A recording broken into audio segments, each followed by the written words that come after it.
Hey, it's Tom And Mike. from Take Time to Travel. The island of Santorini is incredibly beautiful, with so many picturesque sights to see, especially from the water. Today, we're going to take you with us on an amazing catamaran cruise to show you some of Santorini's must-see destinations. We started our Get Your Guide tour by hopping in their shuttle, and were the first ones to be picked up in Ia. Along the drive, we saw some gorgeous sights on the way down to Santorini's LiQWYD Marina. Our small group climbed aboard the luxurious catamaran, and then we headed out of the harbor with a glass of complimentary white wine for each of us in hand. We took a second to explore the back deck before we made our way to the front of the boat, which had some open netting to sit back and lounge on, as well as a large cushioned seating area. It didn't take us long to arrive at our first destination, the Red Beach, which is a volcanic sand beach backed by red cliffs that gets its color from oxidized iron.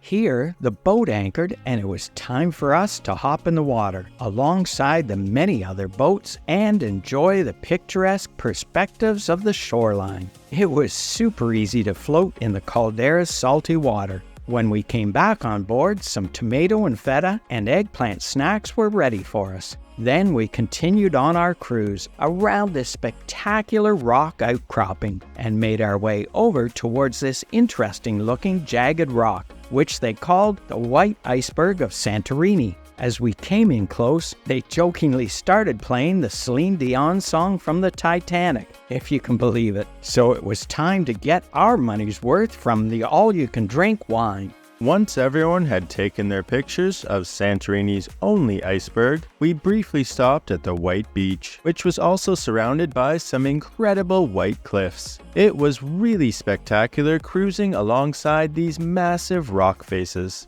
After that, our guide started to put some chicken on the grill, and we passed by these extraordinary lava formations, which the crew said was called Santorini's Black Mountain. We'd definitely never seen anything that looked like this before. Next, our captain steered us right next to the cliffside, so close that we could almost touch the walls, and we were able to get a good look at these very unusual rock surfaces. It was very striking, contrasting against the deep blue water. You really have to be out in a boat to appreciate the island's impressive rugged landscape. Around every corner, there's another postcard-perfect panoramic view. In the distance, on the left-hand side, you can even see the Acrotiri Lighthouse, perched high atop these breathtaking cliffs. Then, as we cruised towards the center of the caldera, our guide told us that this area used to be land until the massive volcanic eruption caused a large part of the island to collapse deep underwater, which occurred around 1600 BC and was one of the largest volcanic events in human history. As we approached the volcanic island in the center of the caldera, we were also given some information on the hot springs, which is a very popular destination, attracting lots of tour boats. I stayed on board while Mike hopped into the water with a few of the other people in our group and made their way over towards the small white St. Nicholas Church with the required pool noodles. Further out in the bay, you'll notice that the water is cooler and has a turquoise color to it, but getting closer it turns to an orangey color from the sulfur, iron, and manganese in the hot springs, which are said to have therapeutic properties. The water is a little bit warmer and has a few bubbling spots, but it certainly doesn't look like traditional hot springs. The mud is supposed to be good for your skin though, so Mike smeared some all over his body, which I definitely wouldn't do. Following the short visit, it was time to head back to our boat and relax, drink wine, and enjoy the scenery, which was absolutely spectacular. There's such varied landscapes in Santorini, but all are beautiful. A little while later, we arrived at Mesa Pigadia and dropped anchor so that we could do some snorkeling. Tom was first to hop into the water with his mask and snorkel, and I took the plunge into the refreshing water shortly after him. We thought that the water here was quite clear and had a beautiful blue color to it, which was perfect to see all of the different fish swimming around our boat. The crew threw some bread into the water, attracting hundreds of them within reach of us. It was an incredible experience, and Tom looked quite stylish in his gear too.